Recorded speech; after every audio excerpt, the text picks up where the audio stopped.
Mainit ang sikat ng araw sa bayan ng San Lorenzo nang magsimula ang araw ni Clarice Villanueva. Isa siyang simpleng dalaga na may marupok ngunit masayahing puso. Nagtatrabaho sa maliit ngunit kilalang flower shop ni Tita Leni. Araw-araw niyang inaayos ang mga bulaklak, mula sa mababangong rosas hanggang sa mga marurupok na liryo. Sa bawat petal na hinahaplos niya, tila pinaawi ang pagod ng kanyang maghapong trabaho. Clarice, siguraduhin mong maayos ang centerpiece. May malaking event ang mga Feliciano mamayang hapon. Mga mayayaman yun, ayaw ng kahit anong kapintasan. Paalala ni Tita Leni habang pinupunasan ang mesa. Ngumiti lang si Clarice. Opo tita, sisiguraduhin kong maganda. Sayang din po, baka madagdagan pa tayo ng suki. Hindi alam ni Clarice na sa araw na iyon, magbabago ang takbo ng kanyang tahimik na buhay. Bandang 2:00 ng hapon, dumating sila sa malaking mansyon ng mga Feliciano. Napanganga siya sa laki ng bahay, mga mamahaling kotse sa garahe, mga chandelier na tila bituin sa kisame, at mga taong naka-Amerikana barot saya. Siya, isang simpleng dalaga lamang na sanay sa amoy ng bulaklak at pawis, tila naiilang sa ganitong marangyang kapaligiran. Habang inaayos niya ang mga bulaklak sa gilid ng entablado, biglang may boses na marahang nagsabi, "Ang ganda ng ayos mo ng bulaklak ah. Hindi ko akalain na ganito kaganda ang kombinasyon ng puti at dilaw." Napatigil siya. Paglingon niya, isang lalaking matangkad, maputi at may maaming mukha ang nakangiting nakatingin sa kanya. Si Adrian Feliciano, ang nag-iisang anak ng may-ari ng mansyon. Salamat po sir. Alanganing sagot ni Clarice, bahagyang tumingin sa sahig dahil nahihiya. Wag mo akong sir, Adrian na lang. Ang galing mo pa na mag-ayos ng mga bulaklak. Ikaw ang nagdisenyo ng lahat nito? Tanong ng binata, nakasandal sa mesa habang pinagmamasdan ang ginagawa niya. Opo, sagot ni Clarice, pilit na kalmado. Nag-aaral pa lang po ako dati ng basic floral design pero tinigil ko para makatrabaho agad. Kailangan po kasi ni nanay ng gamot. Ngumiti si Adrian. Mukhang masipag ka.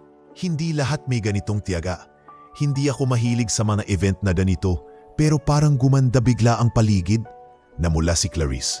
Ay naku, baka nabubulagan ka lang po sa ilaw. Tumawa si Adrian, isang tawang hindi niya malilimutan. Mula noon, hindi na natapos ang kanilang usapan.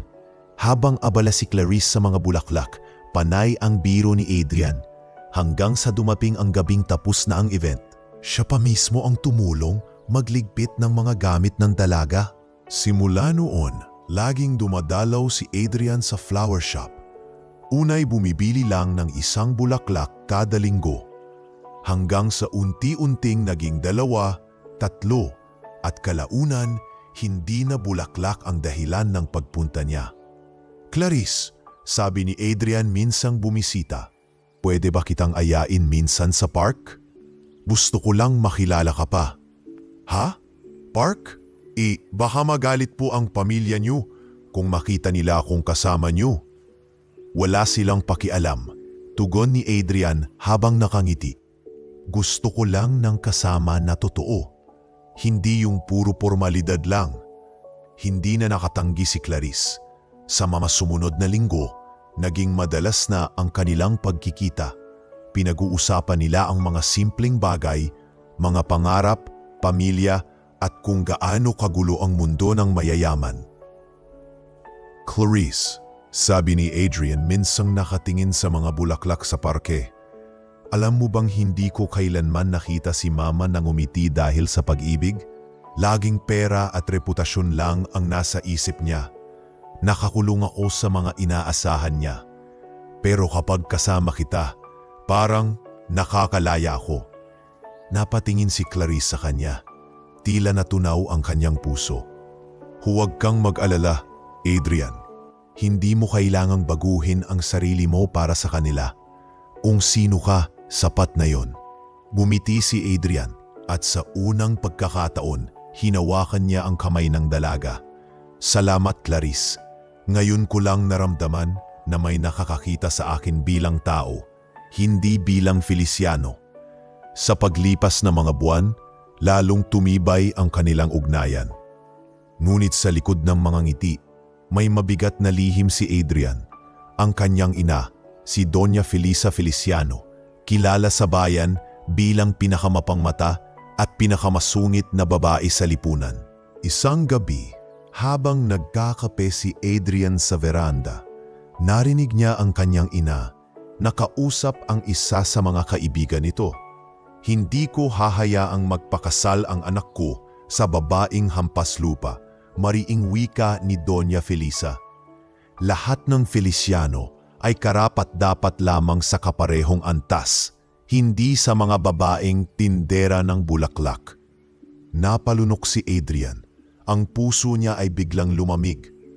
Alam niyang kapag nalaman ng ina ang tungkol kay Clarice, magwawala ito. Kaya kinabukasan, lumapit siya kay Clarice. Mahal kita, Clarice, pero kailangan nating maging maingat. Ayokong malaman ng mama ko. Tumingin si Clarice, kita sa mata ang pangunawa at takot. Hindi ko naman intensyong mapasira sa pamilya mo, Adrian. Kung gusto mong itago, okay lang. Basta, totoo pa rin lahat. Tumango si Adrian. Mahigpit na hinawakan ang kamay niya. Totoo, Clarice. At balang araw, ipapakilalangin kita. Kapag kaya ko nang tumayo sa sarili kong paa. Mula noon, lihim na namuhay sa pag-ibig ang alawa. Nagkikita sa lumang simbahan, nag-uusap sa ilalim ng mga parol tuwing gabi. At nangakong walang sino man ang makakasira sa kanila.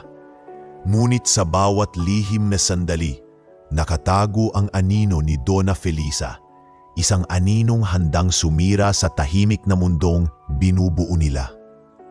Maaliwalas ang umagang iyon sa bahay ni Adrian.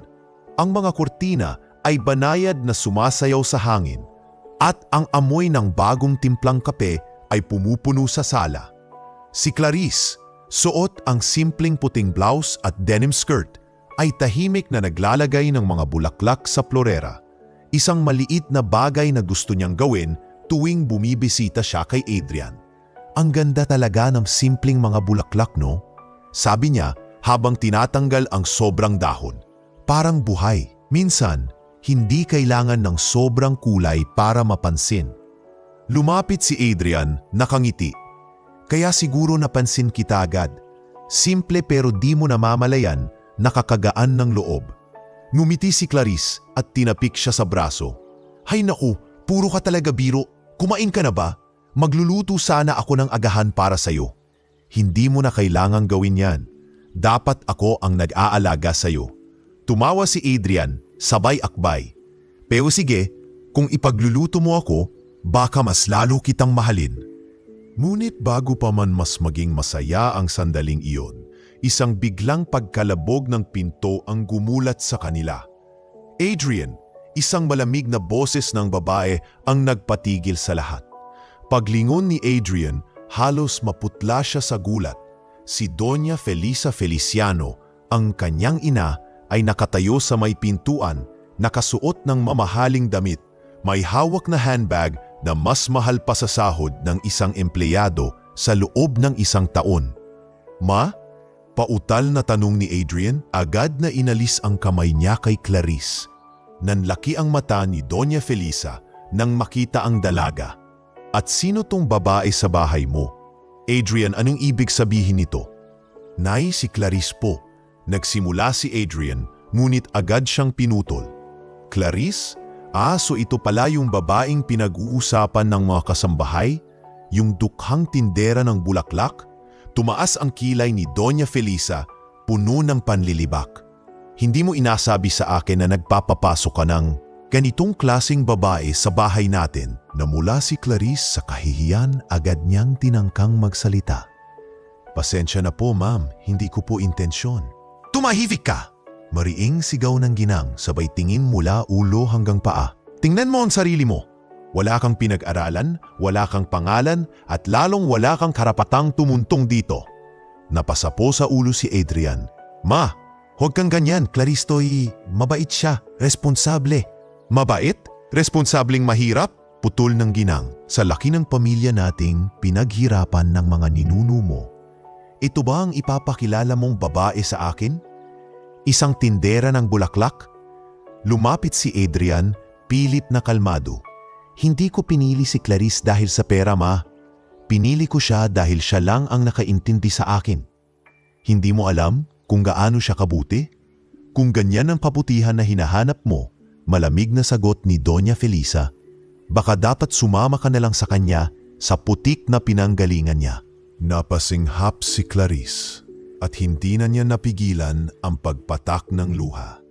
Hindi ko po sinasadya na maging dahilan ng away ninyong mag-ina. Mahal ko lang po si Adrian. Mahal? Halos tumawa si Doña Felisa. Anak, nakarinig ka na ba ng ganitong kababaing salita? Mahal daw? Alam kong gusto mo lang ng komportableng buhay. Lahat kayo pare-pareho. Hindi po totoo yan, nanginginig na sagot ni Clarice. Hindi ko kailanman ginamit si Adrian. Hindi ko po kailangan ng pera niyo. Talaga? Umirap si Doña Felisa. Bakit nandito ka sa bahay niya? Hindi mo ba alam kung gaano kalaking kahihiyan to sa pamilya namin? Kung malaman to ng mga Feliciano, masisira ang reputasyon namin. Huminga ng malalim si Adrian. Kung ganon, ma, mas pipiliin ko nang masira ang reputasyon kaysa mawala si Clarice. Nanlaki ang mata ni Doña Felisa. Anong sinabi mo? Totoo yan, ma. Mahal ko si Clarice. At kung kailangan kong lumayo sa inyo, gagawin ko. Tahimik sandali ang paligid. Tila pati ang hangin ay natigilan. Ngunit biglang lumakas ang tawa ni Doña Felisa, isang tawang puno ng pangungutya. Lumayo ka? Adrian, sa oras na gawin mo yan, tatanggalin kita sa lahat ng mamanahin mo. Pati pangalan ng Feliciano, mawawala sa'yo. Napalunok si Adrian. Nanginginig ang boses. Kung yan po ang kapalit, tatanggapin ko. Ngunit bago pa man siya makapagsalita muli, tinuro ni Doña Felisa si Clarice. Ikaw, umalis ka sa bahay na to bago ko ipatawag ang mga guard. Wala kang karapatang tumira dito o makalapit sa anak ko. Ma, pigil ni Adrian. Tumigil ka, Adrian, sigaw ng ina. Kung gusto mo siyang ipagtanggol, isama mo siya sa buhay mo sa kalye. Pero habang ako ang ina mo, hindi ko hahayaang magpakasal ka sa babaeng mababa sa atin. Hindi na nakapagsalita si Clarice. Lumapit siya kay Adrian, nanginginig at umiiyak. Adrian, tama na. Ayokong maging dahilan ng gulo ninyo. Salamat sa lahat. Sana balang araw, maintindihan ako ng nanay mo. Inawakan ni Adrian ang kamay niya. Pilit pinigilan. Clarice, huwag kang aalis. Please. Umiling si Clarice. Umiiyak habang hinuhugot ang kamay niya. Mas mabuti nang ako ang lumayo kaysa tuluyang mawala ka sa pamilya mo. At sa mga salitang iyon, tumalikod siya at naglakad palabas ng kintuan. Habang tinatahak niya ang kalsada, ramdam niya ang bigat ng bawat hakbang, ang sakit ng panghuhusga, ang hapdi ng pagmamahal na pilit ipinaglalaban. Mula sa loob ng bahay, nakatanaw si Adrian, luha ang bulong. Hindi ako susuko, Clarice. Kahit anong mangyari, babalikan kita. Ngunit sa labas ng mansyon, sa ilalim ng ulan na biglang bumuhos, si Clarice ay tahimik na naglakad pa uwi, bit-bit ang sugatang puso at ang mga salitang hindi na niya malilimutan. Dukha, walang pinag-aralan. Hindi niya alam, iyon pa lamang ang simula ng paglalakbay na babago sa kapalaran nilang dalawa. Lumipas ang mga buwan mula nang huling magharap si Clarice at si Doña Felisa. Akala niya ay tuluyan ang matatapos ang lahat. Ngunit ang puso ay may paraan para kumapit kahit sa gitna ng panghihina. Sa kabila ng galit at pagtutol ng ina ni Adrian, hindi naglaho ang komunikasyon nila. Patago, sa mga oras na pinakakalma ng gabi ang mundo, dumaraan si Adrian sa lumang simbahan ng San Lorenzo, ang tanging lugar kung saan sila muling nagkikita. Doon, sa ilalim ng kupas na mga pintura ng mga santo at kandilang nagsasayaw sa hangin, Nakahanap sila ng payapa. Hindi ko alam kung tama pa to, sabi ni Clarice habang pinagmamasdan ang kumikislap na mga kandila sa altar. Baka lalo lang akong maging dahilan ng gulo sa pamilya mo. Wala kang ginagawang mali, sagot ni Adrian. Hinawakan ang kamay ng dalaga. Ang mali ay kung itatago ko ang nararamdaman ko. Kahit anong mangyari, Clarice, ipaglalabang ko to, pangako. Kinitigan siya ni Clarice. Kita sa mga mata ang takot, ngunit higit ang pag-ibig. Pangako rin, Adrian, hindi ko bibitawan to kahit gaano kasakit. At sa harap ng lumang krus sa altar, nangako sila sa isa't isa. Hindi sa pamamagitan ng papeles o singsing, kundi ng tiwala. Isang liim na sinelyuhan ng luha at yakap sa gitna ng dilim. Habang patuloy na lumilipas ang mga araw, pinilit ni Clarice na ayusin muli ang kanyang buhay. Umalis siya sa flower shop at tinanggap ang alok ni Tita Melinda Suarez, ang may-ari ng isang maliit na printing business sa bayan. Si Tita Melinda, isang byuda na walang anak, ay agad nagustuhan ang pagiging masipag at tapat ni Clarice. Anak, masyadong ang tahimik nitong mga araw, ani Tita Melinda isang hapon habang pinupunasan ng printer. May bumabagabag ba sa'yo? Mumiti si Clarice kahit halatang pagod. Wala naman po, tita. Siguro lang, iniisip ko kung may patutunguhan pa yung pinaninindigan po. Pag-ibig? Napangiti si Melinda, halatang nakakaintindi. Anak, kapag totoo ang pagmamahal, kahit anong tagal, hindi mawawala. Pero tandaan mo, dapat pareho kayong lumalaban. Hindi ikaw lang. Tumango si Clarice. Si Adrian po, ginagawa naman niya ang lahat para mapanatili kami. Pero minsan naiisip ko, baka masyado ko siyang hinihila pababa. Hinawakan ni Tita Melinda ang kamay niya. Hindi mo kailangang baguhin kung sino ka para sa pagmamahal.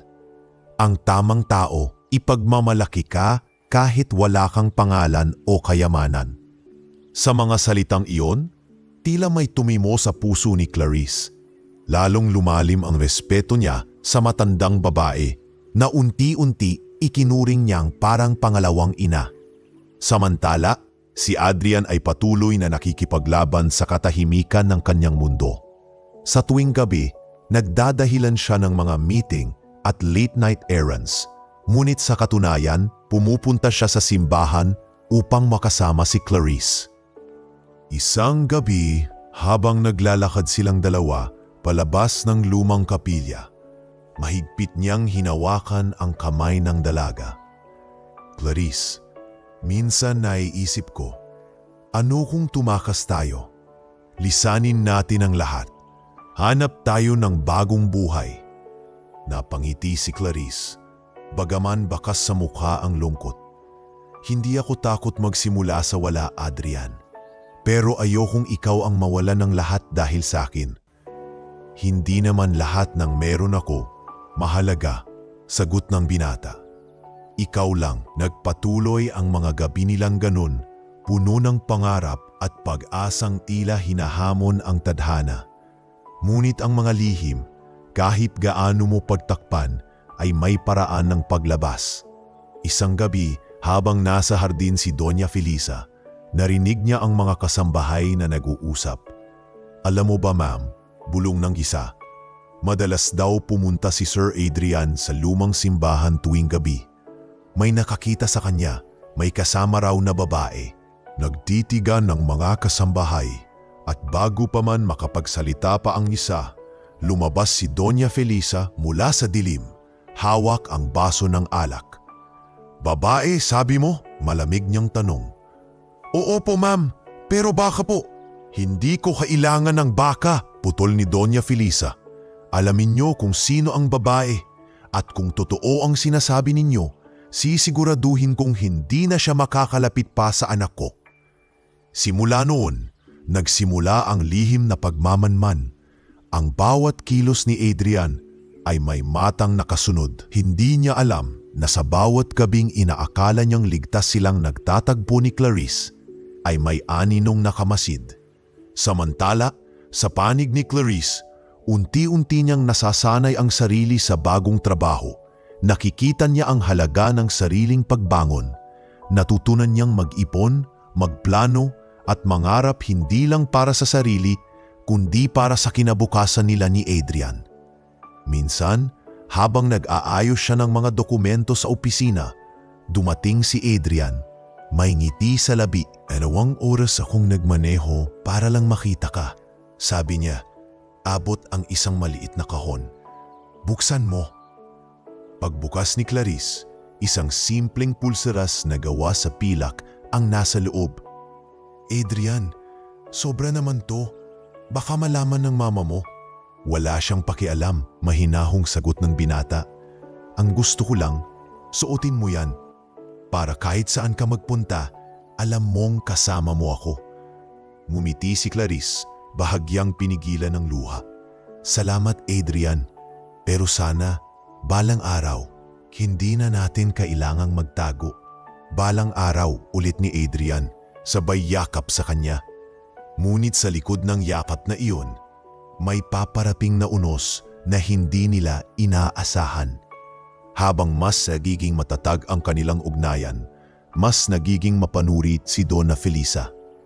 Isang gabi, habang nakaupo sa veranda at hawak ang isang tasa ng tsa, tinanong niya ang sarili sa malamig na hangin. Hanggang saan mo kaya ako kayang suwayin, Adrian? At doon nagsimula ang tahimik na plano ng isang ina na gagawin ang lahat upang wasakin ang pag-ibig na kanyang hindi matanggap. Hindi na maganda ang takbo ng gabi sa mansyon ng mga Feliciano. Habang tahimik na binabasa ni Doña Felisa ang ulat ng kanyang kasambahay, kumukulo ang dugo niya sa bawat salitang naririnig. Ma'am, mahinang sabi ni Letty, isa sa mga katiwala, habang nanginginig sa harap niya. Totoo po, nakita ko mismo si Sir Adrian sa lumang simbahan kagabi. May kasamang babae, yung tindera ng bulaklak na yon. Napahigpit ang hawak ni Doña Felisa sa hawakan ng kanyang upuan. Sigurado ka bang siya iyon? Hindi ibang babae? Siguradong sigurado po, ma'am. Ilang gabi ko na pong nakikita, pero kagabi lang po ako nakalapit. Sinubukan ko pa pong kumuha ng litrato para mapatunayan. Inabot ni Letty ang cellphone niya at doon makikita si Adrian at Clarice magkahawak kamay, nakatingin sa isa't isa sa harap ng altar. Parang biglang namutla si Doña Felisa. Nanginginig ang kanyang mga labi sa galit at unti-unting nagdilim ang kanyang paningin. Hindi niya ako pinapakinggan. Hanggang ngayon, sinusuway niya pa rin ako. Tumayo siya, nilapag ng malakas ang tasa ng tsaa sa mesa at halos mabasag ito. Letty, ipagawa mo ng kopya ang mga larawang ito. Ipapakita ko sa anak ko kung gaano kababa ang piniling babae niya. Kinabukasan, dumating si Adrian sa mansyon. Hindi niya alam kung anong unos ang sasalubong sa kanya. Pagkapasok pa lang sa sala, sinalubong na siya ng malamig na boses ng kanyang ina. Adrian Feliciano. Tila nanigas siya sa kinatatayuan. Nasa gitna ng lamesa ang mga larawan, mga litrato niya at ni Clarice sa simbahan. Marahan niyang sabi, hindi mo kailangang ipaliwanag ko. Ipaliwanag? Putol ni Doña Felisa, tumayo at tinuro ang mga larawan. Ano pa bang ipapaliwanag mo rito, Adrian? Eto ikaw mismo sa harap ng simbahan, yakap ang babaeng hampas lupa na yon. Wala kang hiya sa apelyido nating Feliciano. Hindi yan tulad ng iniisip mo, ma. Hindi mo siya kilala, mariin niyang sagot. Si Clarice ay mabuting babae. Mabuting babae? Halos mapatawa si Doña Felisa sa galit. Anong klaseng mabuting babae ang nakikipagkita sa anak ng may-ari ng Feliciano Group sa likod ng ina nito? Alam mo kung anong tawag dyan sa lipunan, Adrian? Iskandalo. Wala akong ginagawang masama. Hindi ako bata. Alam ko kung sino ang mahal ko. Lumapit si Doña Felisa. Pinigilan ang sarili ngunit ramdamang panginginig ng kanyang kamay. Mahal? Sa edad mo yan, hindi mo alam kung anong ibig sabihin ng pagmamahal. Ginagamit ka lang ng babaeng yon para umahon sa kahirapan. Isipin mo, Anong meron sa kanya? Ha? Wala siyang edukasyon, wala siyang pangalan, at lalong wala siyang karapatan sa'yo. Mariing napapikit si Adrian. Hindi lahat ng tao umiikot sa yaman. Ma, may mga taong mas mayaman sa puso kahit wala silang pera. Sa puso, mapanuyang tugon ni Doña Felisa. Ang puso hindi pinambabayad ng bills, anak. Hindi yan nagbibigay ng respeto sa lipunan. Balang araw, kapag napahiya ka dahil sa babaeng yan, huli na para magsisi ka. Hindi ko siya iiwan, matigas niyang sagot. Kung kailangan kong pumili, pipiliin ko siya. Napatigil si Doña Felisa at ang tingin niya kay Adrian ay puno ng galit at pagkabigo. Sige, malamig niyang sabi, kung ganyan ang gusto mo, ipakita mo sa akin kung gaano kalaki ang kaya mong isugal. Tawagin mo ang babaeng yan dito. Sabihin mong gusto kong makipag-ayos. Nabuhayan si Adrian, hindi alam na may nakatagong pakana ang kanyang ina. Talaga ma? Makikipag-ayos ka? Oo, tipid na sagot ni Doña Felisa, pinipilit ang mapait na ngiti. Ayokong tuluyang masira ang anak ko dahil lang sa maling pag-ibig. Kinabukasan, nagpunta si Clarice sa mansyon.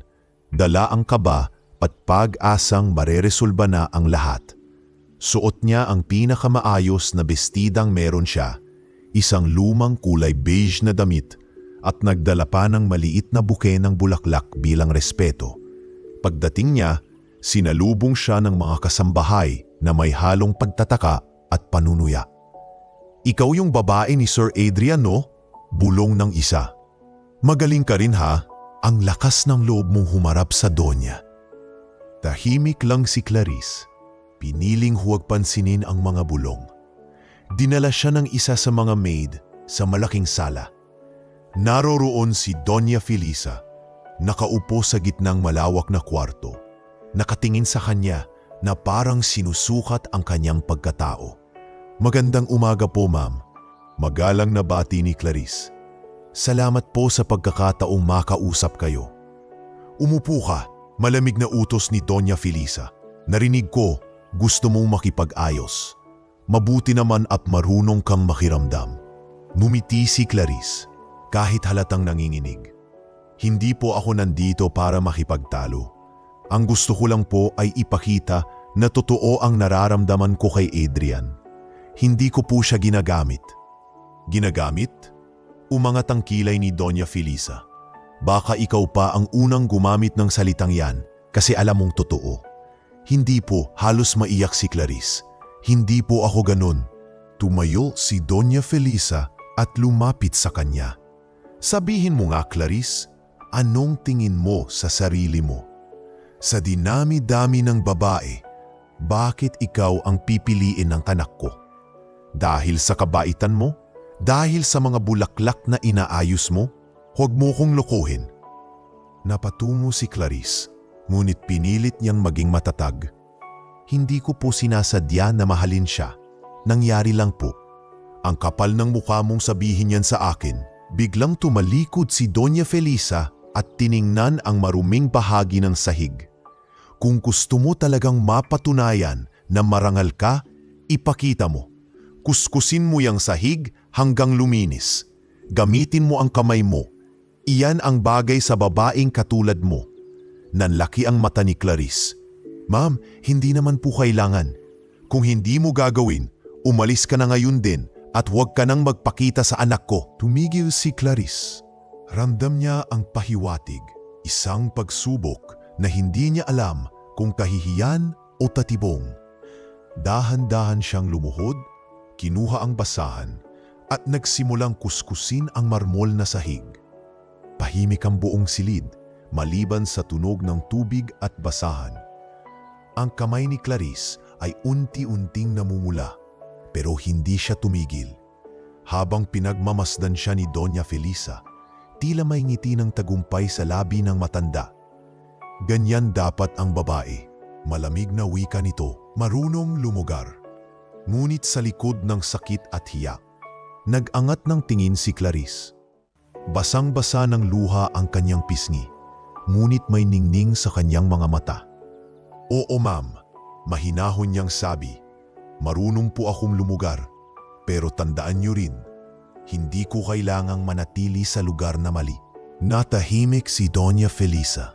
Ngunit bago pa siya makasagot, pumasok si Adrian, gulat na gulat sa eksena. Ang ina niyang nakatayo sa tabi at si Clarice nakaluhod sa sahig, duguan ang kamay. Ma, sigaw ni Adrian, ano tong ginagawa mo sa kanya? Ngunit hindi na nakasagot si Doña Felisa. Ang tingin ni Clarice kay Adrian ay puno ng sakit at pagod. Ayos lang ako, Adrian. Mahinang wika niya. Basta pangako mo lang, huwag mo na akong ipaglaban. Hindi ko kayang makita kang nasasaktan. At sa pag-alis niyang iyon, naiwan si Adrian sa gitna ng mansion. Habang ang ina ay tahimik na nakatingin sa pintuan, hindi pa alam na sa araw na iyon, isang pangyayaring magbabago sa kapalaran nilang lahat ang sinimulan niya mismo. Mainit at mabigat ang hangin sa loob ng mansyon habang tahimik na pinagmamasdan ni Clarice ang marmol na sahig sa harap niya. Nakatayo si Doña Felisa sa itaas ng hagdanan, nakataas ang baba, habang ang mga kasambahay ay nakapaligid, nakamasid na parang mga nanonood ng isang palabas na ayaw nilang palampasin.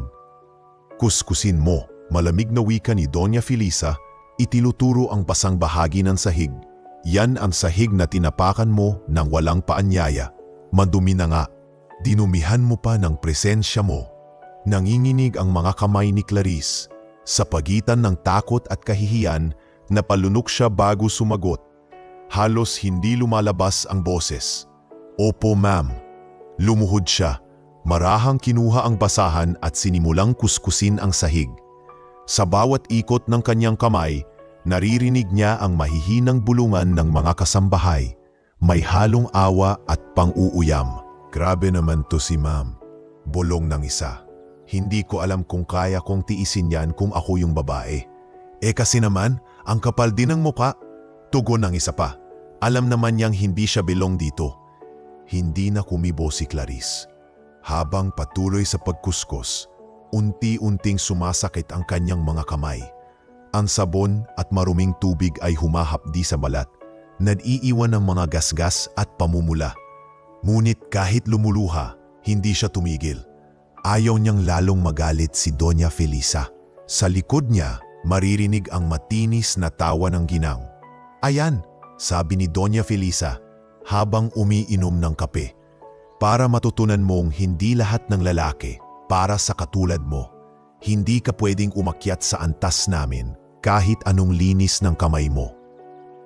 Napakagatlabi si Clarice. Pinipigil ang pag-iyak. Ang bawat salita ay tila kutsilyong tumatarak sa puso niya.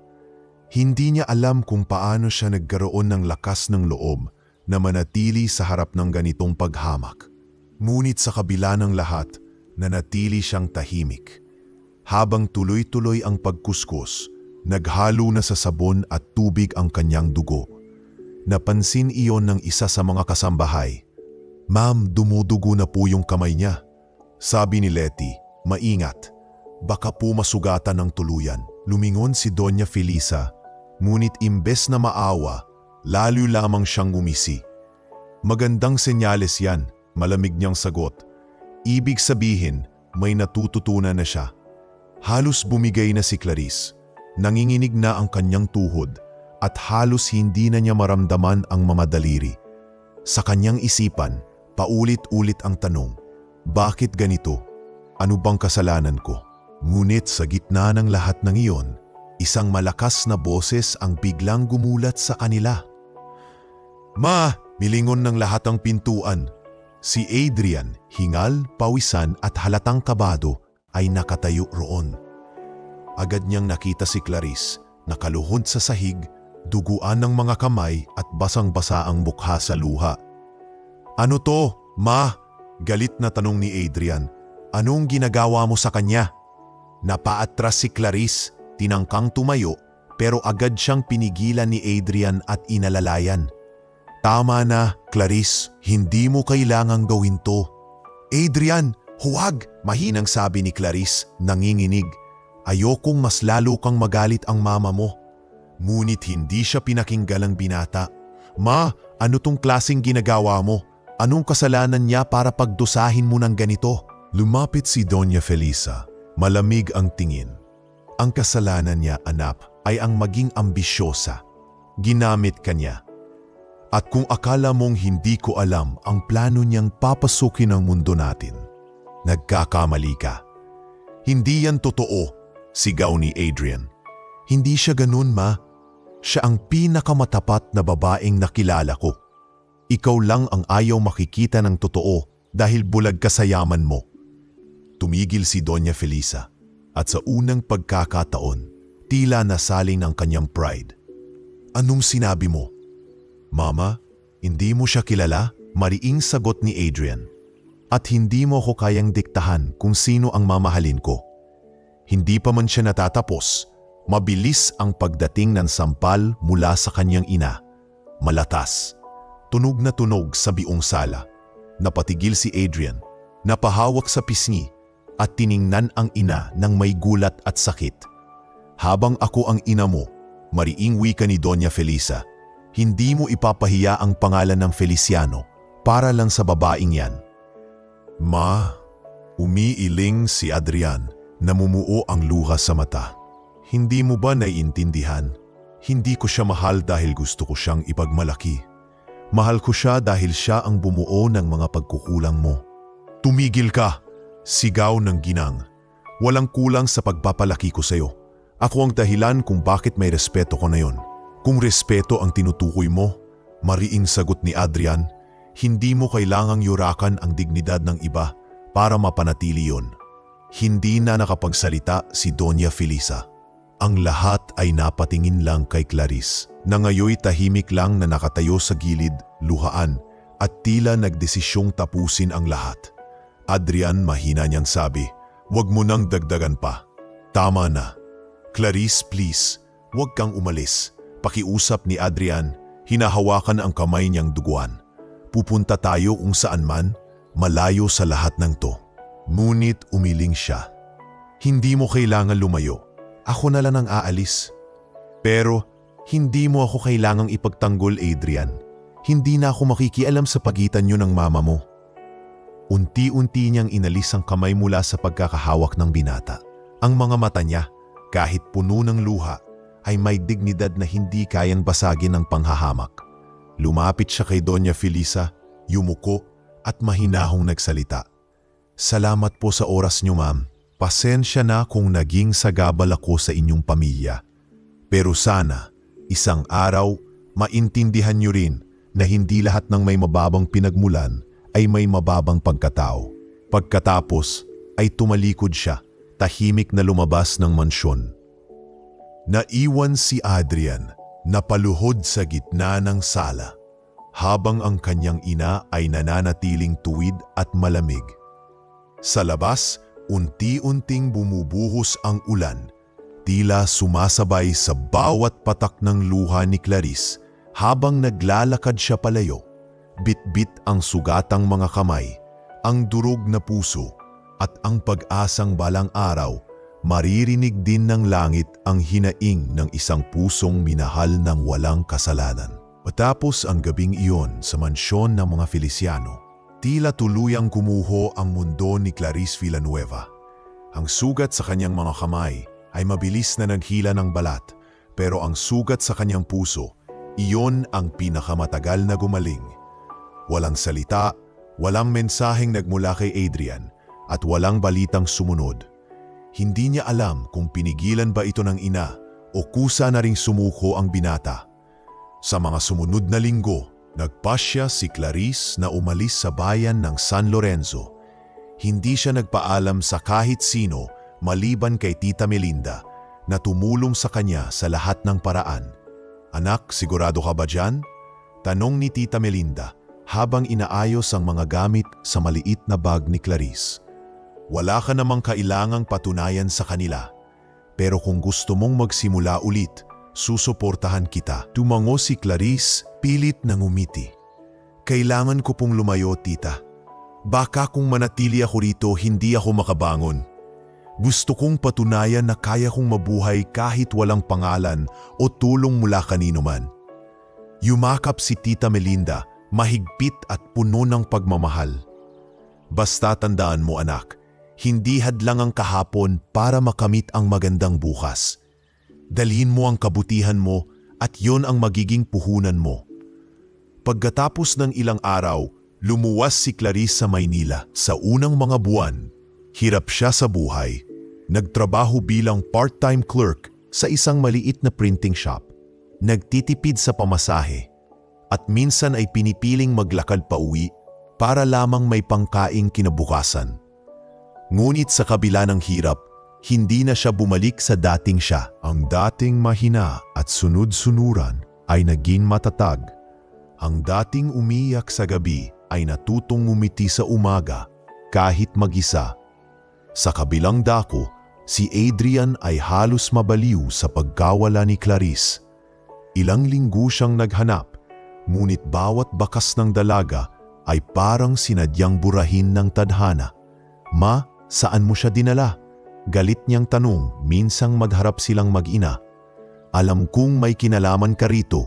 Sinaktan mo siya hanggang tuluyang nawala. Tahimik lamang si Doña Felisa, ngunit ramdam ang lamig ng kanyang boses. Ginawa ko lang ang nararapat, Adrian. Darating ang panahon, magpapasalamat ka sa akin. Ang babaeng iyon ay hindi para sa'yo. Hindi mo ako naiintindihan. Halos mapasigaw si Adrian. Mahal ko siya, ma, hindi ko siya makakalimutan. Makakalimutan mo rin yan. Malamig na sagot ng ina. Paglipas ng panahon, matatauhan ka. At kapag dumating yon, ako pa rin ang malalapitan mo.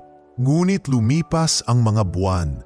At sa halip na makalimot, lalong lumalim ang sugat sa puso ni Adrian. Hindi na siya lumalabas, bihira nang ngumiti, at madalas na lang nakatingin sa bintana ng kanilang mansyon. Umaasang makikita si Clarice sa kalsadang minsan ay tinahak nito. Samantala, sa lungsod, isang bagong simula ang unti-unting bumubuo sa buhay ni Clarice.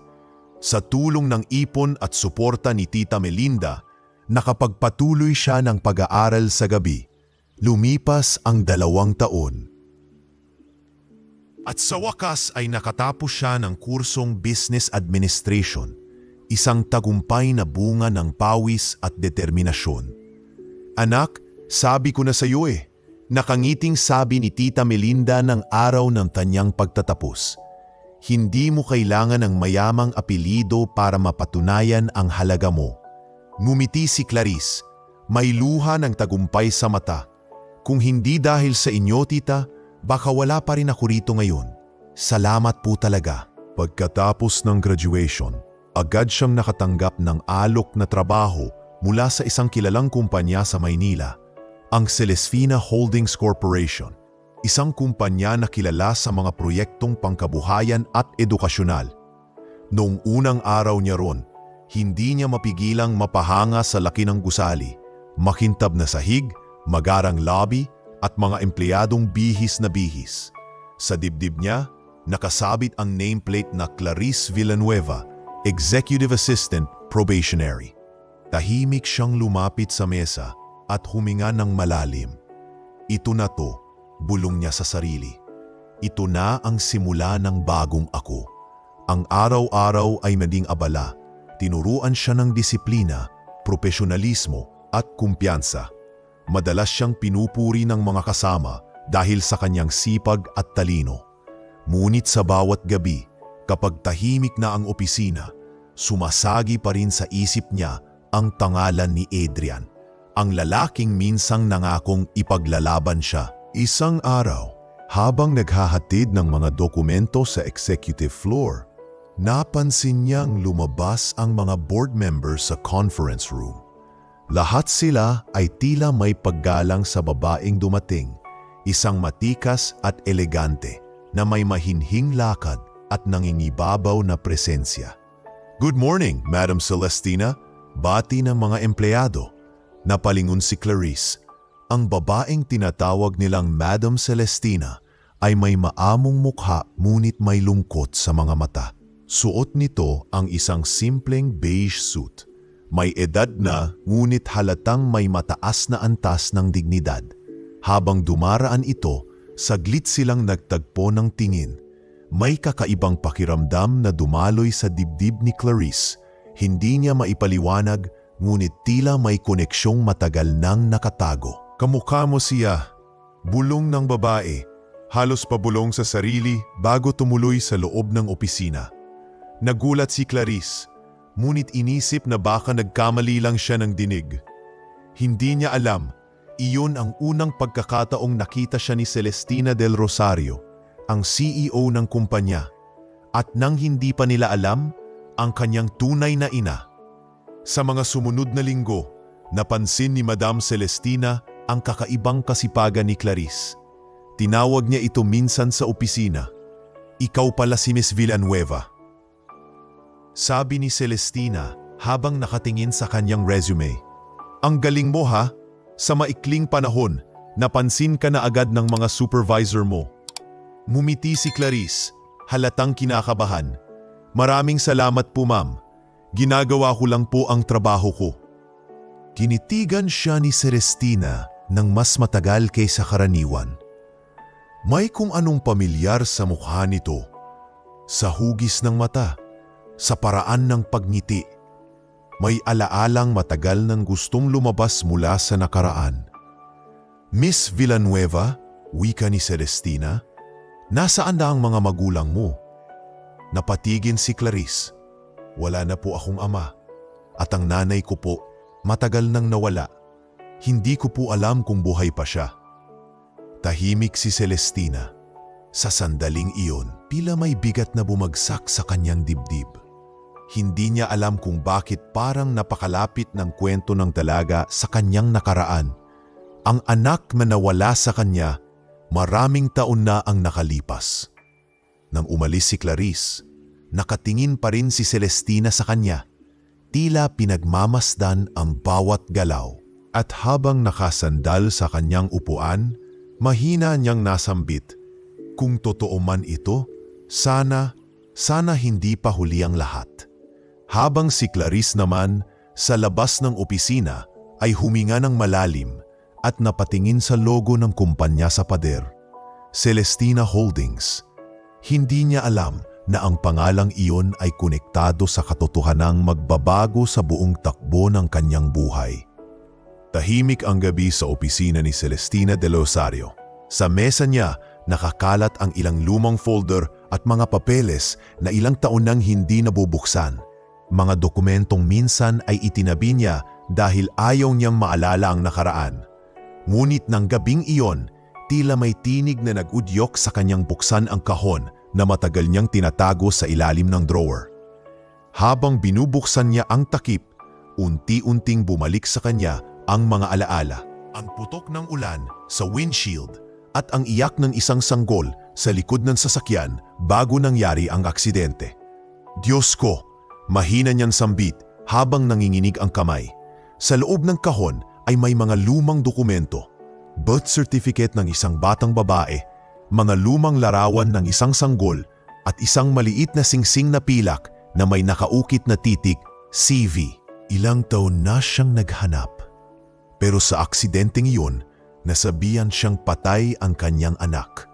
Ang kanyang sanggol na hindi na kailanmang nakita sa ospital matapos siyang makoma ng halos 2 buwan. At dahil sa trauma at pagkawala ng alaala, hindi na niya muling naalalang may anak siya. Hanggang ngayon, naupo siya na pahawak sa dibdib. "CV," bulong niya. Clarice Villanueva. Mabilis niyang binuksan ang laptop at hinanap ang profile ni Clarice sa kanilang HR database. Initigan niya ang larawan ng dalaga, ang hugis ng muka, ang mata, ang ngiti. Hindi maitatanggi, may kakaibang pagkakahawig sa sarili niya noong kabataan. Kinabukasan, tinawag niya si Marina, ang kanyang personal assistant. "Marina, gusto kong ipa-background check itong empleyado natin, Clarice Villanueva, pero gawin mo ito ng tahimik. Walang ibang dapat makaalam." Utos niya. Opo, ma'am. Mabilis na tugon ni Marina. Lumipas ang ilang araw at dumating ang mga dokumento. Habang binabasa ni Celestina ang ulat, unti-unting lumilinaw ang lahat.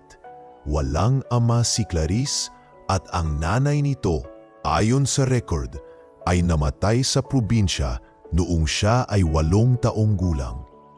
May ilang inconsistencies sa birth certificate nito, lalo na sa pangalan ng ospital kung saan ito ipinanganak. At higit sa lahat, ayon sa ulat, may dokumentong medikal na natutugma sa blood type na rare AB- katulad ng kanya. Napatayo si Celestina. Hindi mapakali. Hindi pwedeng pagkataon lang to. Kinagabihan, dumating si Clarice sa opisina upang ihatid ang mga report. Good evening po, ma'am. Magalang niyang bati. Narito na po yung mga summary ng financial statements. Mumiti si Celestina, bagaman halata ang pag-aalala sa kanyang mga mata. Salamat, iha. Pwedeng umupo ka muna sandali? Opo, ma'am. Sagot ni Clarice, bahagyang nagtataka. Tahimik silang pareho ng ilang segundo.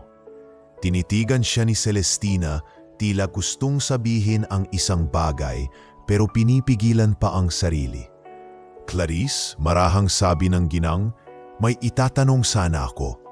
Mayroon ka bang natatandaan tungkol sa pamilya mo? O kahit anong kwento tungkol sa pagkabata mo? Medyo nagulat si Clarice. Hindi ko po gaanong kilala ang mga magulang ko. Ang alam ko lang po, iniwan kami ni Mama sa pangangalaga ni Tita Melinda bago siya pumanaw. Wala po akong ibang kamag-anak.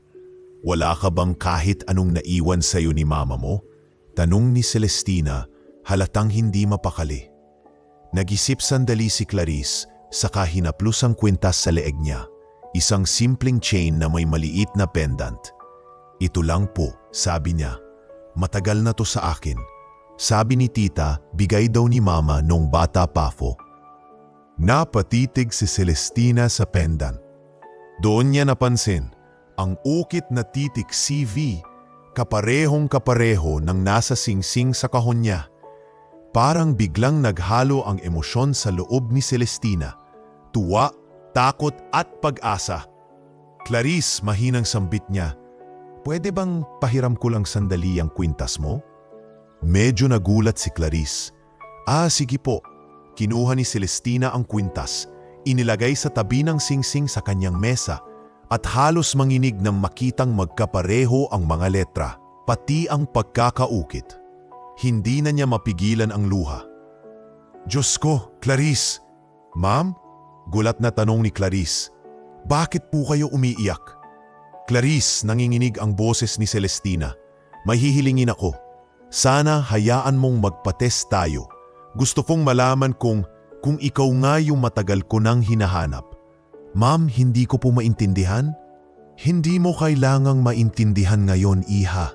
Pero kung papayag ka lang, gusto kong malaman kung totoo ang kutob ko. Hindi ko alam kung paano ko sasabihin, pero baka ikaw ang anak ko. Napatigil si Clarice na tulala. Anak? Ako po?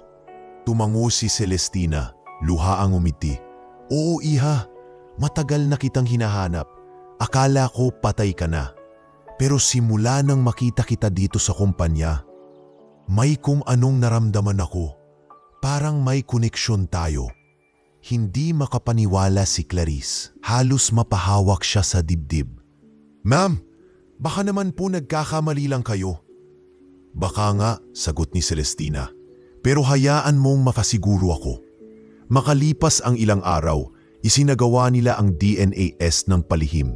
Habang hinihintay ang resulta, halos hindi mapakali si Celestina. Halos gabi-gabi ay nagdarasal, umaasang tama ang kanyang hinala. At dumating na ang araw ng katotohanan. Sa isang sobre, nakasulat ang sagot na magpapabago sa buhay nila pareho. Binuksan ito ni Celestina, nanginginig ang kamay. Positive match, 99.98% mother and daughter. Napaupo siya, napaiyak. Sa loob ng maraming taon, akala niya ay wala ng pag-asa. Pero heto ngayon, ang anak na inakala niyang nawala magpakailanman, nakaupo lang sa kabilang desk ng kanyang kumpanya. Agad niyang pinatawag si Clarice. Nang dumating ito, hindi pa man nakakapagsalita, ay niyakap na siya ng matanda, mahigpit at puno ng emosyon. "Anak, anak ko talaga," sigaw ni Celestina, halos hindi makapaniwala. "Hindi ako nagkamali, ikaw nga." Nanlaki ang mata ni Clarice, nanginginig. "Ma'am, totoo po ba to?" "Totoo anak, ako ang ina mo, si Celestina del Rosario, ang matagal mo nang hinahanap." Pareho silang napaiyak. Walang pakialam sa mga taong nakatingin sa labas ng opisina. Sa sandaling iyon, dalawang kaluluwang matagal nang pinaglayo ng tadhana ang muling pinagtagpo ng pagkakataon. Mula noon, ipinakilala ni Celestina sa buong kumpanya at sa media si Clarice bilang kanyang nag-iisang anak at tagapagmana ng Celestina Holdings. Naging malaking balita ito sa buong bansa, ang kwento ng babaeng dating ordinaryong empleyado na pala'y anak ng isang multimilyonaryang negosyante. Sa mga pahayagan, lumabas ang mga headline. Ang nawawalang tagapagmana, empleyado anak pala ng CEO ng Celestina Holdings. Clarice Villanueva, kinilalang lehitimong anak ni Celestina del Rosario. Ngunit para kay Clarice, higit pa sa yaman ang natagpuan niya, ang isang yakap ng ina na matagal niyang hinintay at ang pagkakataong patunayan sa mundo na kahit gaano kababa ang iyong pinagmulan, maaaring dumating ang araw na ikaw mismo ang titingalain ng mga taong minsang yumurak sa dangal mo. Maliwanag ang umaga nang dumating ang sasakyan ni Clarice sa bayan ng San Lorenzo. Sa loob ng 2 taon, malayo siya sa lugar na minsang naging saksi ng kanyang kabataan at sakit. Ngayon, bumalik siya bilang ibang tao. Hindi na ang simpleng tindera ng bulaklak, kundi ang anak at tagapagmana ng isang higanteng kumpanya. Ngunit sa puso niya, hindi siya bumalik para magyabang. Bumalik siya para pasalamatan ang nag-iisang taong tumulong sa kanya noong wala pa siyang kahit ano, si Tita Melinda. Pagbaba niya ng kotse, sinalubong siya ng pamilyar na amoy ng mga bulaklak at ng banayad na hangin ng probinsya. Nasa labas ng maliit na tindahan si Tita Melinda. May hawak na baso ng kape at halos hindi makapaniwala sa nakikitang larawan. "Clarice, Diyos ko, ikaw ba yan?" Halos pasigaw na sabi ni Tita Melinda. Agad nilapitan ang dalaga. Ngumiti si Clarice, mahigpit na niyakap ang matanda. "Tita Melinda, kayo agad ang naisip ko pag-uwi ko. Salamat sa lahat ng ginawa niyo para sa akin." Napaluha si Tita Melinda. "Anak, hindi ko inasahan na ganito ka na ngayon. Noong una kang umalis, parang bitbit mo lang ang buong mundo sa balikat mo. Ngayon, tingnan mo. Hindi ko po mararating to kung wala kayo, tita. Kung hindi dahil sa inyo, baka wala pa rin akong direksyon." Nagkwentuhan sila sa loob ng shop. Inilatag ni Clarice ang mga plano niya para sa mga kababaihang kagaya niya noon at kung paano siya natutong tumindig para sa sarili. Habang nagsasalita siya, bakas ang bagong anyo ni Clarice. Mas mahinahon pero matatag. Mas magalang pero may dignidad sa bawat salita. Ngunit hindi lamang si Clarice ang bumalik sa bayan ng araw na iyon. Sa kabilang kalye, may bumabang kotse rin, isang pamilyar na figura na matagal niyang hindi nakita. Si Adrian Feliciano. Hindi pa rin nagbago ang tindig nito, ngunit halatang mas payat at mas seryoso kaysa dati. Hawak niya ang isang maliit na buke ng puting rosas. Pagpasok niya sa tindahan, natigilang ang lahat. Tahimik si Adrian, nakatingin kay Clarice na parang muling bumalik sa isang alaala. "Clarice," mahina niyang tawag. Napalingon si Clarice. Nagulat pero hindi na ang dating nanginginig. "Adrian!"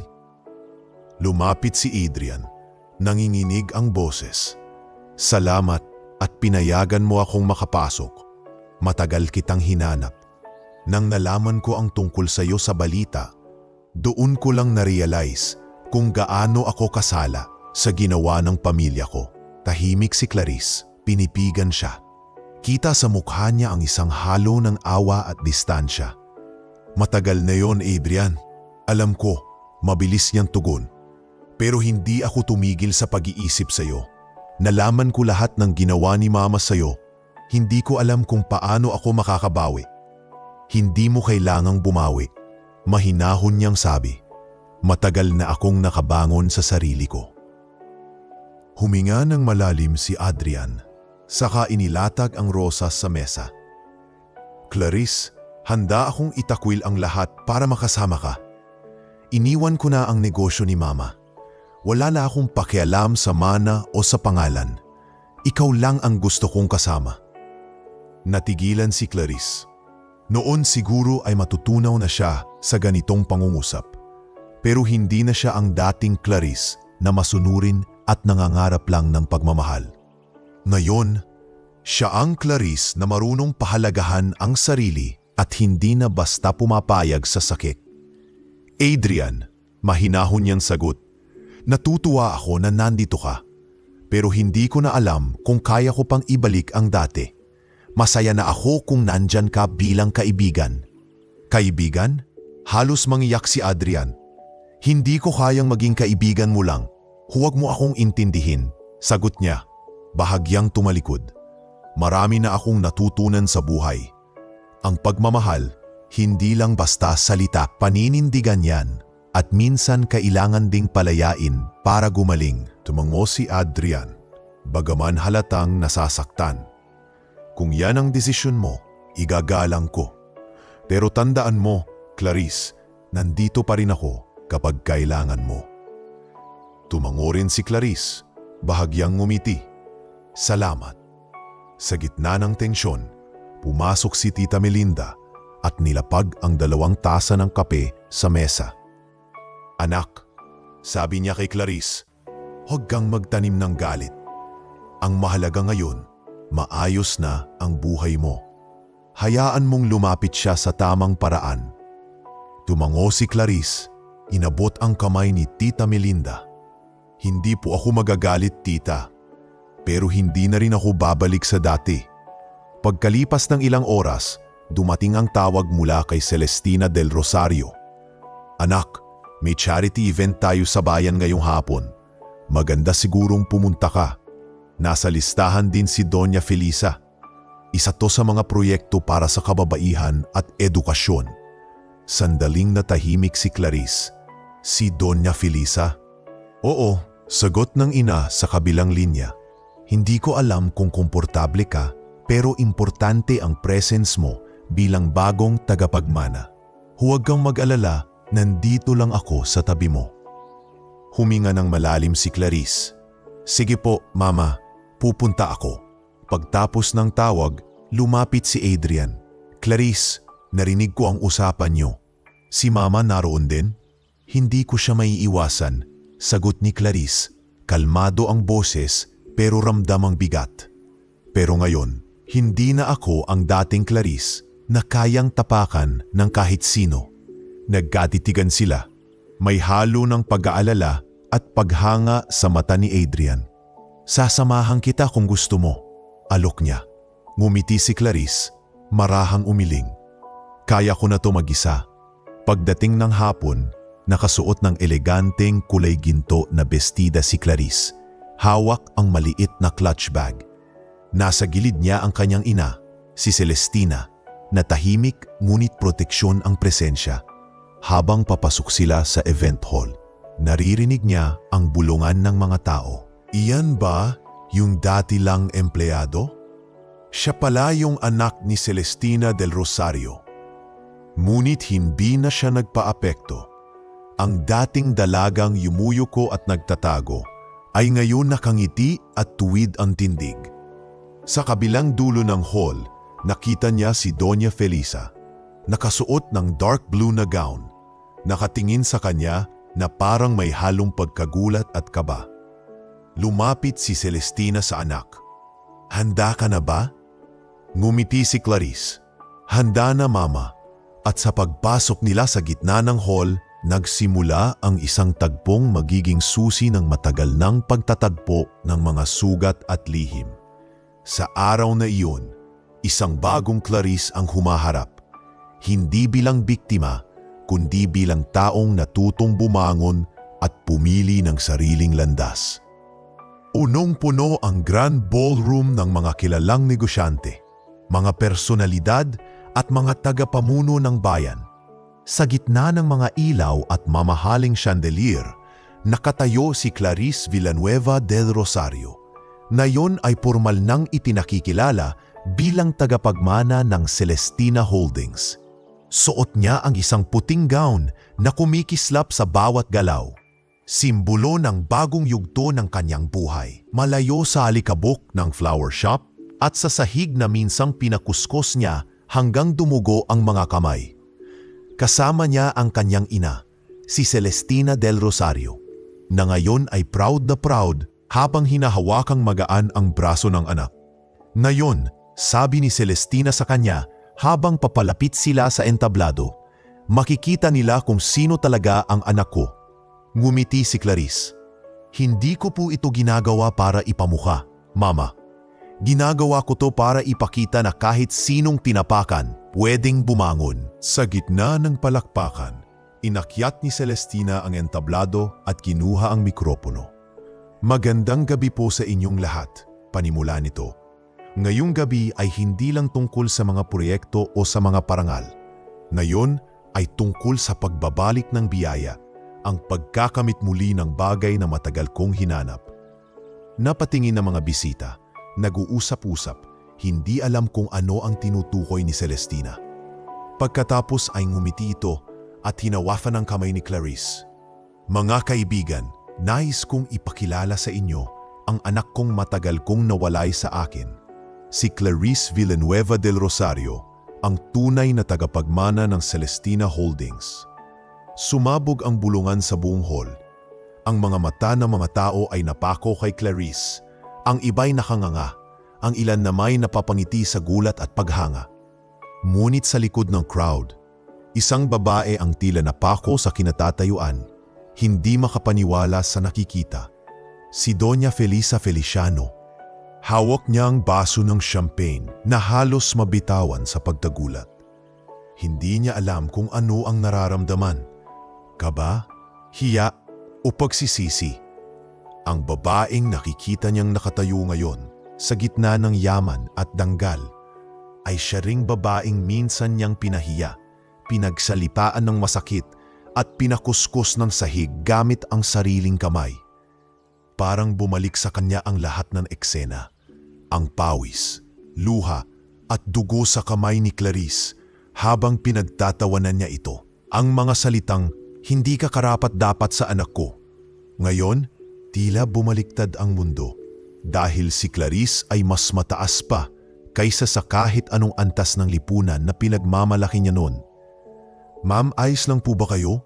Tanong ng isang bisita sa tabi niya dahil halatang nanginginig ang kanyang kamay. Oo, pilit niyang sagot, ngunit ramdam ng lahat ang pagkaputla ng kanyang mukha. Habang nagsasalita si Clarice sa entablado, malinaw ang bawat salitang lumalabas sa kanyang bibig. May tapang, ngunit may kababaang loob. Ang buhay ay parang bulaklak, sabi ni Clarice. Minsan, nadudumihan, natatapakan, pero hindi nito ibig sabihin ay hindi na muling mamumulaklak. Lahat tayo may pagkakataong bumangon mula sa pagkakadurog. Ang mga tao ay pumalakpak, ngunit si Doña Felisa ay nanatiling tahimik. Tila bawat salita ni Clarice ay kutsilyong muling nagbukas sa sugat ng kanyang konsensya. Hindi na niya mapigilan. Dahan-dahan siyang tumayo, lumakad papalapit sa entablado, habang ang mga tao ay napapatingin sa kanya. Nagtataka kung anong balak ng matandang babae. "Clarice." Mahina niyang tawag habang papalapit. Napalingon si Clarice. Nagulat nang makita si Doña Felisa na papalapit. May nanginginig na mga labi at mga matang puno ng pagsisisi. Sa tabi niya, inapik siya ni Celestina. "Anak, Siya ba yung? Tumango si Clarice. Oo mama, siya ang ina ni Adrian. Tahimik na nanood ang mga tao habang lumapit si Doña Felisa sa gitna ng entablado. Hawak niya ang kanyang handbag, pero nang makalapit na siya kay Clarice, bigla niyang ibinaba iyon at lumuhod sa harap ng lahat. Clarice, umiiyak na sabi ni Doña Felisa, halos hindi makatingin. Patawarin mo ako. Hindi ko alam kung paano ko haharapin ang ginawa ko sa'yo. Pinahiya kita, sinaktang kita, tinrato kitang parang walang halaga. At ngayon, nakikita ko kung gaano kamangmang, nanginig ang bulwagan. Ang mga bisita ay hindi makapaniwala na ang dating makapangyarihang Doña Felisa Feliciano ay luluhod sa harap ng madla. Ang ibang mga babae ay napahawak sa bibig, ang ilan namay napaiyak sa eksena. Lumapit si Celestina, halatang nagpipigil ng emosyon. Tumayo kayo, Senyora Felisa. Hindi ito lugar para magmakaawa. Ngunit umiling si Doña Felisa. Hindi po ako makakatayo hanggat hindi niya ako pinapatawad. Ginawa ko sa kanya ang isang bagay na hindi dapat ginagawa kahit kanino. At ngayon, habang nakikita ko siyang narito, may dangal at karangalan, napagtanto kong ako pala ang tunay na mahirap. Mahirap sa puso, mahirap sa kababaang loob. Tahimik si Clarice, nakatingin lamang sa babae sa harapan niya. Sa kanyang isipan, bumalik lahat ng alaala. Ang sahig na marumi, ang mga tawanan ng mga kasambahay, ang tinig ni Doña Felisa na puno ng pang-uuyam. Ngunit kasabay noon, bumalik din ang mga aral na natutunan niya sa kanyang pagbangon. Dahan-dahan siyang lumapit kay Doña Felisa, marahang itinayo ito. Tumayo po kayo, ma'am. Sabi niya sa mahinahong tinig. Hindi ko kayo kailanman kinapuotan. Oo, nasaktan ako sobra. Pero kung hindi dahil sa inyo, marahil hindi ko matutunang ipaglaban ang sarili ko. Umiyak si Doña Felisa. Clarice, patawarin mo ako, anak. Hindi ko alam. Ngumiti si Clarice. Puno ng kabaitan, ngunit may lapas sa tinig. Ang sugat sa kamay ko, gumaling na. Pero ang sugat sa puso ko, yun ang nagturo sa akin kung paano magmahal ng tama. Hindi para sa ibang tao, kundi para sa sarili ko. Tumahimik ang buong bulwagan. Sa sandaling iyon, parang huminto ang oras. Si Clarice, ang babaeng minsang pinahiya, ay nakatayo ngayon bilang simbolo ng kapatawaran at dignidad. Lumapit si Celestina at niyakap ang anak. Iyan ang anak ko, bulong niya, halos humihikbi. Ang babaeng may pusong marangal, higit pa sa anumang yaman.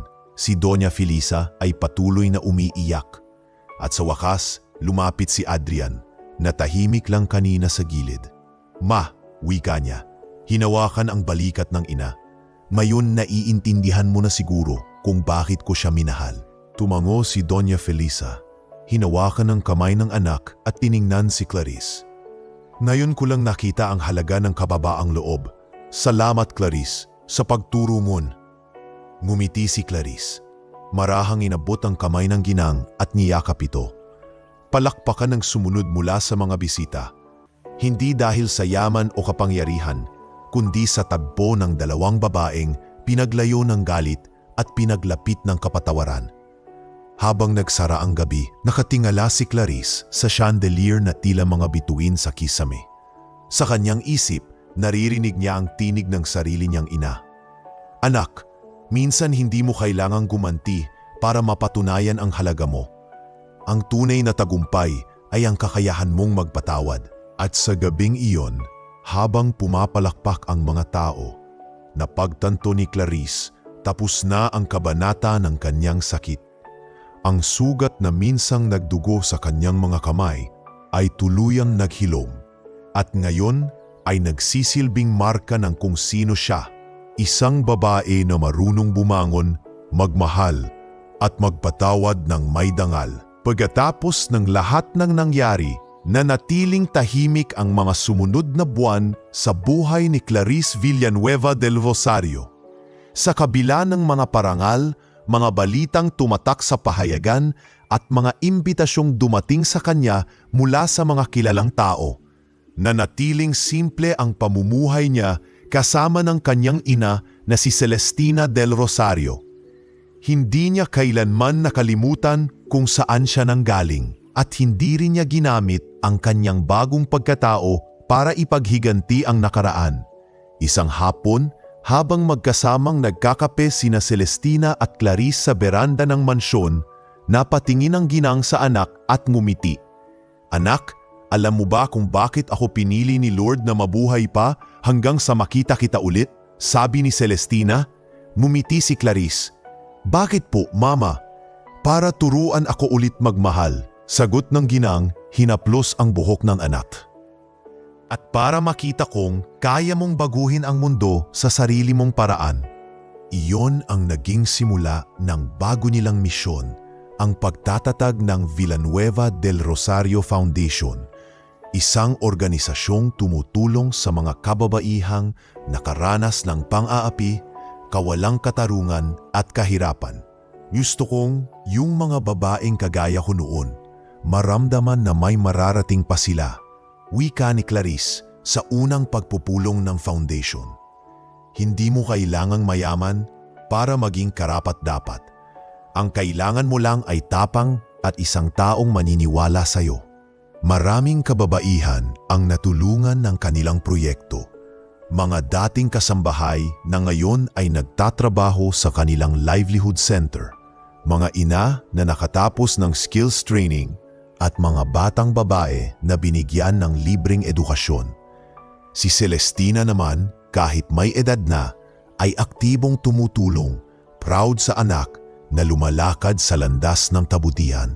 Abang si Clarice ay unti-unting nagiging simbolo ng inspirasyon, tahimik namang bumalik sa bayan si Adrian Feliciano. Hindi na siyang dating binatang mayabang o arogante. Simula nang mangyari ang lahat, iniwan niya ang marangyang pamumuhay sa Maynila at naglakbay sa iba't ibang bayan upang pag-isipan ang lahat. Hanggang sa isang araw, lumapit siya sa opisina ni Clarice sa Celestina Holdings, hindi bilang bisita, kundi bilang aplikante. Pagpasok niya sa HR department, halos mapahinto si Clarice sa nakita. Nakasuot si Adrian ng simpleng polo at maong. May dalang folder at isang mahinhing ngiti. "Adrian," mahina niyang sabi, hindi mapapaniwala. "Clarice," sagot ni Adrian, may halong kaba at kababaang loob. "Nandito ako hindi para humingi ng isa pang pagkakataon. Nandito ako para magsimula ulit. Kung may trabaho na pwede mong ibigay, kahit simpleng posisyon, tatanggapin ko." Tahimik si Clarice.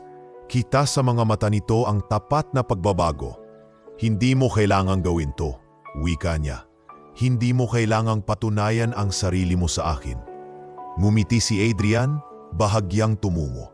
"Hindi ito tungkol sa pagpapatunay, Clarice. Ito'y tungkol sa pagtanggap na minsan kailangan nating matutong magpakumbaba." Tinitigan siya ni Clarice, may ngiting may halong lungkot at respeto. Kung ganun, may bakanting posisyon sa marketing team. Hindi mataas ang sahod pero marangal ang trabaho. Tinanggap ni Adrian ang papel na ibinigay sa kanya. "Maraming salamat," sabi niya, sabay ngiti. "Isa tong pagkakataon na hindi ko sasayangin." Lumipas ang mga linggo at totoo nga, nakita ni Clarice ang pagbabago ni Adrian. Naging masipag ito, magalang sa lahat at hindi kailanmang ginamit ang apelyido niyang Feliciano para makakuha ng pabor. Sa opisina, tinatrato siya ng lahat bilang isa lamang sa mga empleyado. Si Clarice naman ay nanatiling propesyonal, ngunit sa loob ng kanyang puso, may bahagyang ginhawa sa pagkakakita niyang nagbago na nga ang lalaking minsan niyang minahal. Isang gabi, matapos ang board meeting, lumapit si Celestina kay Clarice. "Anak," sabi nito, "nakita ko si Adrian kanina sa lobby. Hindi ko akalaing ganun siya kasipag." Tumango si Clarice. "Nagbago na siya, Mama," Pero hindi na rin ako ang dating ako. Ngumiti si Celestina, puno ng pagmamalaki. Iyan ang dahilan kung bakit ako humahanga sa iyo. Marunong kang magpatawad, pero marunong ka ring humawak ng hangganan. Samantala, si Doña Felisa, ang dating matigas na ginang, ay unti-unting humina. Dahil sa edad at stress, nagkasakit siya at naospital. Ang mga Feliciano ay nalugi sa ilang negosyo at madalang na ang dumadalaw sa kanya maliban kay Adrian. Isang araw, dumating si Clarice sa ospital. Tahimik siyang pumasok sa kwarto kung saan nakahiga si Doña Felisa. Payat, maputla, ngunit may buhay pa ang mga mata. Nang makita siya ng matanda, halos mapaiyak ito. "Clarice," mahina niyang sabi, "bakit ka nandito?" "Dinalaw ko po kayo," mahinahon niyang sagot. "Nabalitaan ko po ang kalagayan ninyo." Tumulo ang luha sa pisngi ni Doña Felisa. "Hindi kita karapat-dapat makita, Clarice. Lahat ng ginawa ko sa iyo, hindi ko na mababawi." Lumapit si Clarice, hinawakan ng kamay ng ginang. "Wala na po yun, ma'am. Lahat ng sakit ay natutunang tanggapin, hindi para kalimutan, kundi para mapatawad." Nanginig ang kamay ni Doña Felisa. "Hindi ko alam kung paano mo nagawa yan. Ako, hanggang ngayon pinaparusahan pa rin ng konsensya." Ngumiti si Clarice at marahang pinisil ang kamay nito. Ang kapatawaran, hindi po regalo sa nakasakit. Regalo po yon sa sarili para makalaya. Sa unang pagkakataon, nakita ni Adrian ang dalawang babaeng pinakamahalaga sa kanyang buhay na magkasama. Ang isa, simbolo ng kanyang nakaraan. Ang isa, simbolo ng pag-asa. Sa mga mata niya, nakita niya ang liwanag ng pagtubos. Lumipas ang mga buwan at unti-unting bumalik ang sigla ni Doña Felisa. Sa tulong ng foundation ni Clarice, nagpatayo sila ng isang women's center sa San Lorenzo na pinangalanang Casa Clarice, isang kanlungan para sa mga kababaihang biktima ng karahasan. Si Adrian ay tumulong bilang volunteer, habang si Clarice at ang kanyang ina ang pangunahing tagapangalaga ng proyekto. Isang araw, habang tinitingnan ni Clarice ang bagong gusali, lumapit si Celestina sa kanya. "Anak," sabi nito, "ngayon, mararamdaman mo na kung ano ang tunay na kayamanan." Mumiti si Clarice, tumingin sa mga batang kababaihan na natutong mangarap muli. "Oo, Mama, ang kayamanan ay hindi nasusukat sa yaman ng pamilya, kundi sa kabutihang ipinamamana sa iba." At sa ilalim ng liwanag ng araw, habang naririnig ang tawanan ng mga babaeng muling nakabangon sa tulong ng kanilang foundation, napangiti si Clarice sapagkat alam niyang ang sugat ng kahapon ay naging dahilan ng paggaling ng marami. Sa wakas, natapos ang kwento ng isang dalagang minsang pinakuskus at pinahiya, ngunit ngayon ay simbolo ng dignidad, kapatawaran at pag-asa.